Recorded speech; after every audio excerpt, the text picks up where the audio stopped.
नमस्कार, मार्गी न्यूजपेपर सिम्प्लिफाईडमध्ये आपलं स्वागत आहे। आज मार्गी न्यूजपेपर सिम्प्लिफाईडमध्ये आपण the commission of inquiry act 1952 ह्याचं विश्लेषण करणार आहोत।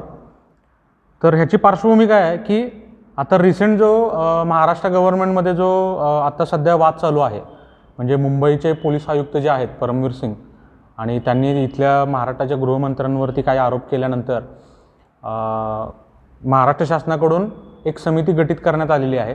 मग त्याच्यावरून काही विरोधी पक्षाच्या नेत्यांनी काही त्याच्यावरती भाष्य केलेलं आहे। मग त्याच्यामध्ये द कमिशन ऑफ इन्क्वायरी ॲक्टचा काही उल्लेख आलेला होता। मग आता हे कमिशन ऑफ इन्क्वायरी ॲक्ट काय आहे? मग आता हे त्याच्यामध्ये आता क्रायसिस काय झालेला होता की परमवीर सिंग यांनी आरोप केले होते की अशा पद्धतीनं आम्हाला हे करायला सांगितलेलं आहे, आणि ते सुप्रीम कोर्टमध्ये अप्रोच झालेले आहेत। सुप्रीम कोर्टने त्यांना निर्देश दिले होते की तुम्ही आर्टिकल 226 अंतर्गत हायकोर्टमध्ये तुमच्या अपील PIL जे आहे पब्लिक इंटरेस्ट लिटिगेशन ते तुम्ही तिथे सादर करा। मग याच्यामध्ये झोटिंग समितीचे काल उल्लेख आलेले होते। 1-2 दिवसाच्या पाठीमागं जर आपण बघितली न्यूज, झोटिंग समितीचा उल्लेख आहे। तर ती समिती कशा संदर्भात आहे? तर मुंबईमधल्या लँडच्या संदर्भातले काही जे हे होते इरेग्युलेटर्स होते, तर त्याच्या संदर्भात ती झोटिंग समिती नेमली होती।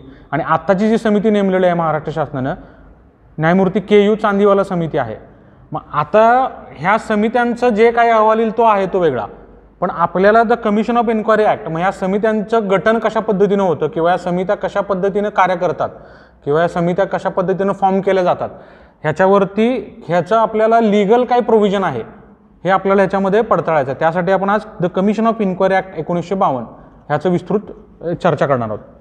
मग आता ह्याच्यामध्ये काय म्हणलेलं आहे की an act to provide for the appointment of commissions of inquiry and for vesting such commissions with certain powers.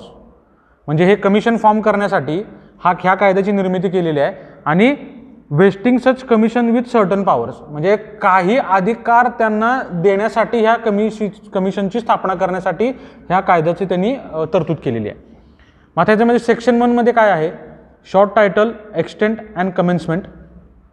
Section 2 काय आहे? डेफिनेशन म्हणजे व्याख्या।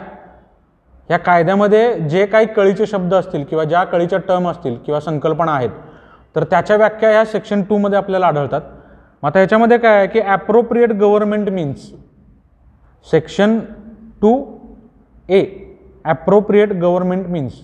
आता याच्यामध्ये काय म्हणलेलं आहे की central government in relation to a commission appointed by it to make an enquiry into any matter relatable to any of the entries enumerated in list 1, list 2 or list 3 in the 7th schedule to the constitution. म्हणजे केंद्र सरकार हे समितीचं गठन करू शकतं, म्हणजे inquiry चौकशी समिती जी आहे, चौकशी समिती जी असते त्याचं गठन केंद्र सरकार करू शकतं। तर कोणकोणते मॅटर आहेत जे पब्लिक इंटरेस्टच्या संदर्भातले मॅटर आहेत किंवा पब्लिक गुडच्या संदर्भातले मॅटर आहेत, मग ते मॅटर्स कोणकोणत्या लिस्टमध्ये अवेलेबल आहेत? तर लिस्ट 1 मध्ये असतील, लिस्ट 2 मध्ये असतील, लिस्ट 3 मध्ये असतील। म्हणजे लिस्ट ह्या कोणत्या आहेत? 7 शेड्यूलच्या, म्हणजे युनियन लिस्ट आहे, स्टेट लिस्ट आहे आणि कॉन्करंट लिस्ट आहे। मग तसंच स्टेट गव्हर्नमेंटच्या बाबतीत पण काही अधिकार आहेत स्टेट गव्हर्नमेंटला चौकशी समित्या स्थापन करण्याचे। मग त्याचे प्रोव्हिजन्स काय आहेत? The state government in relation to a commission appointed by it to make an inquiry into any matter relatable to any of the entries enumerated in list 2 and list 3 in a 7th schedule. म्हणजे राज्य शासनाला किंवा राज्य सरकारला चौकशी समिती गठीत करण्याचे अधिकार कधी असतील किंवा कोणत्या विषयांवरती असतील? जर लिस्ट 2 आणि लिस्ट 3 म्हणजे स्टेट लिस्ट आणि कॉन्करंट लिस्टमधला एखादा कोणता जर मुद्दा असेल आणि त्याच्या संदर्भात जर चौकशी समिती नेमायची असेल, तरच राज्य सरकारला ती चौकशी समिती गठीत करता येते। मग आत्ताचा जो महाराष्ट्रामध्ये क्रायसिस झाला आहे, तर तो पोलीस हा स्टेट लिस्टमधला सब्जेक्ट आहे, त्यामुळं स्टेटला ते चौकशी समिती नेमण्याचे अधिकार आहेत। ह्याच्या सेक्शन 3 मध्ये काय म्हणलेलं आहे? अपॉइंटमेंट ऑफ कमिशन, म्हणजे कमिशन कशा पद्धतीचं त्याची अपॉइंटमेंट असते। मग त्याच्यामध्ये पुढे काय म्हणलेलं आहे? The appropriate government if it is of opinion that it is necessary so to do and shall if resolution in this behalf is pass by each house of parliament or as the case may be the legislative of state by notification official gazette. म्हणजे appropriate government म्हणजे आपण section 2 मध्ये appropriate गव्हर्नमेंटची व्याख्या बघितली। काय व्याख्या? की ते central government in relation to a commission, म्हणजे सेंट्रल गव्हर्नमेंट हे ॲप्रोप्रिएट गव्हर्नमेंट आहे, दुसरं स्टेट गव्हर्नमेंट हे ॲप्रोप्रिएट गव्हर्नमेंट आहे, त्यांनाच हे कमिशन अपॉइंट करण्याचे अधिकार आहेत। मग आता ह्याच्यामध्ये त्यांनी काय सांगितलं आहे, हे कमिशन कशा पद्धतीने अपॉइंट केले जातात, तर each house of parliament or as the case may be the legislature of the state. म्हणजे ह्या पार्लमेंटनं रेझोल्युशन पास केलं, म्हणजे संसदेच्या दोन्ही सभागृहानं रेझोल्युशन पास केलं, आणि जर स्टेटचा विषय असेल तर लेजिस्लेचर ऑफ स्टेट म्हणजे राज्य विधिमंडळाच्या दोन्ही सभागृहाने पास केलं रेझोल्युशन, त्याच्या आधारे ह्या चौकशी समित्यांचं गठन करण्यात येतं. त्यानंतर पुढं काय म्हणले, आणि हे ऑफिशियल गॅझेटमध्ये त्याचं नमूद करावं लागतं. ही चौकशी समिती ज्या वेळेला गठीत होते किंवा एन्क्वायरी कमिशनचं फॉर्मेशन होतं, मग त्याचं नोंद ही गॅझेट ऑफ इंडियामध्ये करावी लागते, ऑफिशियल गॅझेटमध्ये करावं लागते. मग पुढं काय म्हणले, appoint commission of inquiry for the purpose of making an enquiry into any definite matter of public importance and performing such functions and within such times. म्हणजे पब्लिक इम्पॉर्टन्स जर असेल, पब्लिक इम्पॉर्टन्स म्हणजे सार्वजनिक महत्त्व जर असेल किंवा लोककल्याणाच्या संदर्भात किंवा लोकांच्या संदर्भात सार्वजनिक हिताच्या संदर्भात जर काही मुद्दे असतील किंवा त्याच्या संदर्भातली चौकशी असेल आणि एका ठराविक कालावधीमध्ये त्याची चौकशी व्हावी, ह्याच्या अनुषंगानं ह्या कमिशनचं, इन्क्वायरी कमिशनचं गठन केलं जातं. त्यानंतर पुढं म्हणलं या सेक्शन 3 मध्ये पुढं काय म्हणलेलं आहे, the commission may consist of 1 or more members appointed by appropriate government if there is 1, एक किंवा त्याच्यापेक्षा जास्त जर सदस्य असतील. काय काय वेळेला एक सदस्यांचं पण कमिशन आहे, बऱ्याच वेळेला आपण जर बघितलं एक सदस्यांचं पण कमिशन आहे. मग एक सदस्यापेक्षा जास्त असतील, one of them may be chairperson, मग एकापेक्षा जास्त सदस्य असतील तर त्यातला एखाद्या सदस्याला चेअरपर्सन म्हणून हे केलं जातं, नियुक्त केलं जातं. मग आता ह्याच्यामध्ये काय आहे की ठराविक केसेसमध्ये इन्क्वायरी कमिशनचा कालावधी हा 6 महिन्यांपेक्षा जास्त नसावा. म्हणजे इन्क्वायरी कमिशनचं अपॉइंटमेंट झाल्यानंतर आणि फॉर्म झाल्यानंतर त्या कमिशनला 6 महिन्याच्या आतमध्ये तसे रिपोर्ट सादर करणं बंधनकारक असेल, हे या कायद्यामध्ये नमूद केलेलं आहे. हे ठराविक केसेसमध्ये आहे. त्यानंतर पुढचा सेक्शन जो आहे सेक्शन 4 महत्त्वाचा सेक्शन आहे, पॉवर ऑफ कमिशन. म्हणजे आत्ताचे जे महाराष्ट्र स्टेटमध्ये जो चांदीवाला कमिशनचं नेमणूक झाल्यानंतर जे काही आरोप झाले गव्हर्नमेंटवरती, त्याच्यावरती असे आरोप झालेले आहेत की हे एन्क्वायरी कमिशन ऑफ एन्क्वायरी ॲक्टच्या तरतुदीनुसार फॉर्मेशन झालेलं नाही आहे, ह्या समितीला कोणतेही न्यायिक अधिकार नाही आहेत, अशा पद्धतीचे त्याच्यावर हे झालेले आहे. त्यामुळे आपल्याला सेक्शन 4 हे जे आहे हे आपल्याला फार महत्त्वाचं आहे. ह्याच्यामध्ये काय सांगितलेलं आहे, पॉवर ऑफ कमिशन. आता पॉवर ऑफ कमिशन म्हणजे काय आहे, the commission shall have powers of civil codes while trying a suit under the code of civil procedure 1908 in respect of the following matters. म्हणजे सिव्हिल कोडचे अधिकार असतील ह्या कमिशनला, enquiry कमिशनला, आणि कोड ऑफ सिव्हिल प्रोसिजर 1908च्या काही तरतुदीनुसार त्यांना ते अधिकार दिलेले आहेत. मग आता ह्याच्यामध्ये कोणकोणत्या ह्याच्यामध्ये मॅटर्समध्ये ते हे करू शकतात, असे पॉवर आहेत कमिशनला. Summoning and enforcing the attendance of any person and examining him on oath. म्हणजे एखाद्याला हजर राहण्याचे आदेश देणे, उपस्थित राहण्याचे आदेश देणे, अँड एक्झामिनिंग ऑन ओथ म्हणजे प्रतिज्ञेच्या आधारे, शपथ, एखाद्या शपथेच्या आधारे त्याला त्याचं परीक्षण करण्याला किंवा त्याला प्रश्न विचारणे हे कमिशनला अधिकार आहेत. त्यानंतर दुसरा आहे requiring the discovery and production of any document. म्हणजे असा कोणताही दस्तऐवज असेल तर त्याचं सादरीकरण करण्यास सांगणे, त्याचा शोध घेणे हे अधिकार आहेत. Receiving evidence on affidavits. प्रतिज्ञापत्रावरती एव्हिडन्स, पुरावे जे आहेत ते प्रतिज्ञापत्रावरती त्याचे साक्ष घेणे, साक्ष आपण ज्याला म्हणतो एव्हिडन्स, ते प्रतिज्ञापत्रावर एका विहित नमुन्यामध्ये प्रतिज्ञापत्रावरती घेणे. पुढचं आहे requisitioning any public record or copy thereof from any court of office. म्हणजे कोणतंही जे अभिलेख आहे, सार्वजनिक अभिलेख, or copy of thereof from any court of office, एखाद्या न्यायालयामधून किंवा एखाद्या ऑफिसमधून त्याची मागणी करणे. Issuing commissions for the examination of witnesses or documents.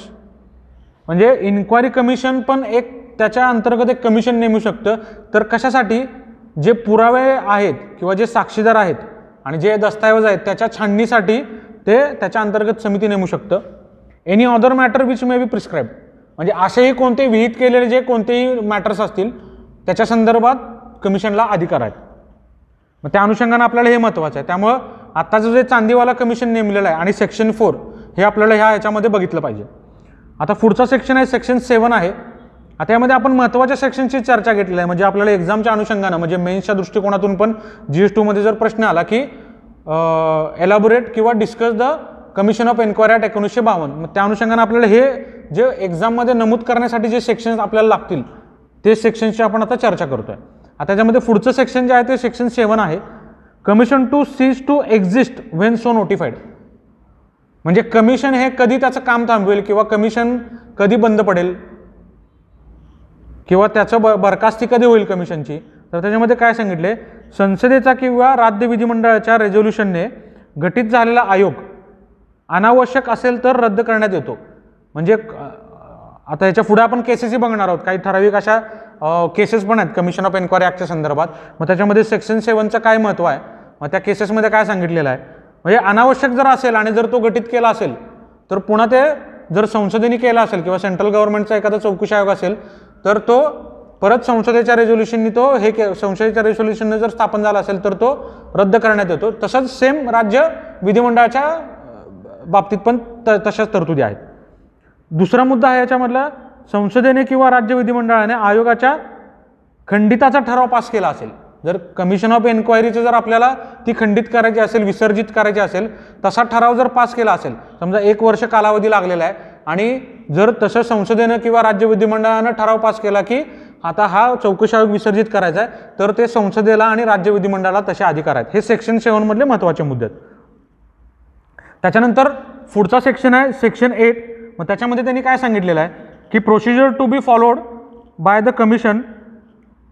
Commission shall subject to any rules that may be made in this behalf have power to regulate in own procedure. The commission shall subject to any rules that may be made in this behalf have power to regulate in own procedure. म्हणजे ह्या कायद्याच्या व्यतिरिक्त त्या चौकशी आयोगाला स्वतःचं नियमन करण्याचा अधिकार आहे. हे सेक्शन 8 मध्ये त्यांनी सांगितलेलं आहे. त्यानंतर पुढचा सेक्शन आहे महत्त्वाचा, section 12, power to make rules. म्हणजे अधिकार क्षेत्राचं नियमन करण्याचा अधिकार कोणाला आहे, ॲप्रोप्रिएट गव्हर्नमेंटला आहे. मग ॲप्रोप्रिएट गव्हर्नमेंट आपण बघितलं, सेंट्रल गव्हर्नमेंट आणि स्टेट गव्हर्नमेंट ही ॲप्रोप्रिएट गव्हर्नमेंटची व्याख्या दिलेली आहे. मग त्याच्यामध्ये term of office and condition of the members of the commission, manner in which inquiries may be held and the procedure to be followed by commission in respect of proceeding before it, the power of civil court which may be vested in the commission. म्हणजे नियमन करण्याचा किंवा कायदे करण्याचा अधिकार जो आहे तो अप्रोप्रिएट गव्हर्नमेंटला आहे. मग ते कोणकोणत्या बाबतीत आहे, म्हणजे एन्क्वायरी कशा पद्धतीची असावी, कमिशन आयोगानं कोणकोणते रूल्स फॉलो केले पाहिजेत किंवा प्रोसिजर प्रक्रिया कोणकोणत्या फॉलो केल्या पाहिजेत, म्हणजे जे प्रोसिडिंग करतात, चौकशी करतात, त्याच्या संदर्भात कोणकोणत्या प्रक्रिया फॉलो केल्या पाहिजेत. तसंच त्यांचं आयोगाचं कालमर्यादा किती असणार आहे आणि त्याच्या कंडिशन्स काय असणार आहेत, त्याच्या बाबतीतले rules. The power of civil court, म्हणजे जी सिव्हिल कोर्टची ती चौकशी आयोगाला जी पॉवर दिलेली आहे त्याच्या बाबतीत नियमन करण्याचा अधिकार पण ॲप्रोप्रिएट गव्हर्नमेंटला असणार आहे. तसंच जे काही नियमन करण्यात येणार आहे ते संसदेच्या दोन्ही सभागृहासमोर मांडले जातील आणि त्याच्यानंतर ते ठराव पास केल्यानंतर ते ग्राह्य धरले जातील किंवा त्याचं कायद्यामध्ये रूपांतर होईल. अशाच पद्धतीनं राज्य विधिमंडळामध्ये पण ते जे काही नियमन आहेत ते राज्य विधिमंडळाच्या दोन्ही सभागृहासमोर मांडले जातील. जर दोन्ही सभागृह असतील तर, आता काही केसमध्ये विधान परिषद काय सर्वच राज्यांना लागू नाही आहेत, मग ते आपल्याला तेही बघितलं पाहिजे प्रिलिमच्या दृष्टिकोनातून की विधान परिषद कोणकोणत्या राज्याला आहे. मग अशा संबंधित ते नियमन मांडले जातील आणि ते ठराव पास केल्यानंतर त्याचं कायद्यामध्ये रूपांतर होईल. मग आता या महत्त्वाच्या केसेस कोणकोणत्या, त्याच्यामध्ये सुशीलचंद्र चौधरी विरुद्ध चक्रवर्ती आयोग 1980चे केस आहे. ह्याच्यामध्ये चक्रवर्ती आयोगाच्या निवडीबद्दल आक्षेप घेतलेले आहेत, तसेच आयोगाच्या अधिकाराबद्दल आक्षेप घेतलेले आहेत. म्हणजे आताचा जो महाराष्ट्राचा कायदा झाला सेम तशीच केस 1980 मध्ये सुशीलचंद्र चौधरी विरुद्ध चक्रवर्ती आयोग ही केस आहे 1980ची. त्याच्यानंतर पुढची केस आहे बी जगन्नाथन विरुद्ध तामिळनाडू राज्य. ह्याच्यामध्ये काय म्हणले, no mandamus can be issued to compel a government to appoint a commission where there is no resolution of legislature. म्हणजे कोणतंही मॅन्डमस, म्हणजे आर्टिकल 226 असेल किंवा आर्टिकल आर्टिकल 32 असेल, याच्या माध्यमातून आपण मॅन्डमस किंवा आपण न्यायसंस्थेपर्यंत पोहोचलो तर असं कोणतंही हे नाही आहे, बंधन नाही आहे की ते राज्य सरकारला चौकशी आयोग नेमण्यासाठी त्यांच्यावरती बंधन असेल. त्याचं कारण काय की लेजिस्लेचरने ते पासच केलेलं नाही ठराव. आपण बघितलं, कारण की सेक्शन 2 मध्ये बघितलेलं आहे की आपण ते रेझोल्युशननं पास करायला लागतो. सेक्शन 3 मध्ये काय मुद्दे आहेत, अपॉइंटमेंट ऑफ कमिशन आपण जे बघितलं सेक्शन 2 आणि सेक्शन 3 मध्ये की अप्रोप्रिएट गव्हर्नमेंट काय आहे, सेक्शन 2 आणि सेक्शन 3 मध्ये अपॉइंटमेंट ऑफ कमिशन.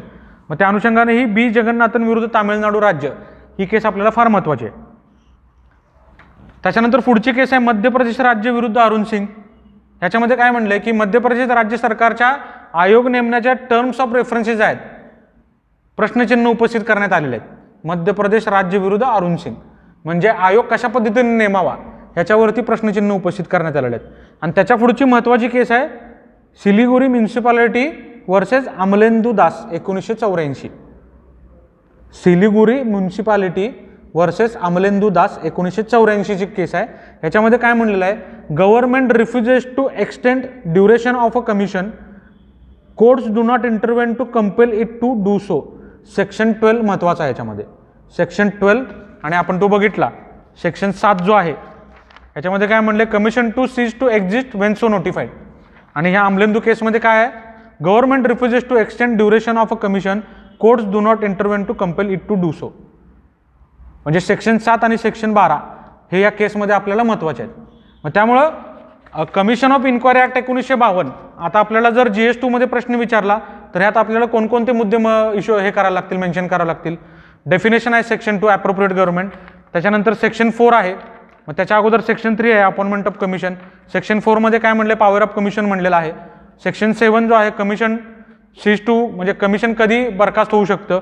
सेक्शन 8 आहे प्रोसिजर काय आहेत. सेक्शन 12 आहे पॉवर टू मेक रूल्स. आणि आपण ज्या केसेस बघितल्या सुशीलचंद्र चौधरी विरुद्ध चक्रवर्ती आयोग, बी जगन्नाथन विरुद्ध तामिळनाडू राज्य, मध्य प्रदेश राज्य विरुद्ध अरुण सिंग आणि महत्त्वाची सिलिगुरी म्युन्सिपालिटी वर्सेस अमलेंदू दास 1984. मग हे आपल्याला मेन्समध्ये प्रश्न विचारल्यानंतर अशा पद्धतीनं हे तुम्हाला आन्सर लिहावं लागेल.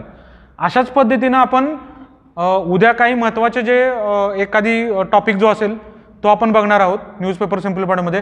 तुर्तास थांबतोय आपण. धन्यवाद.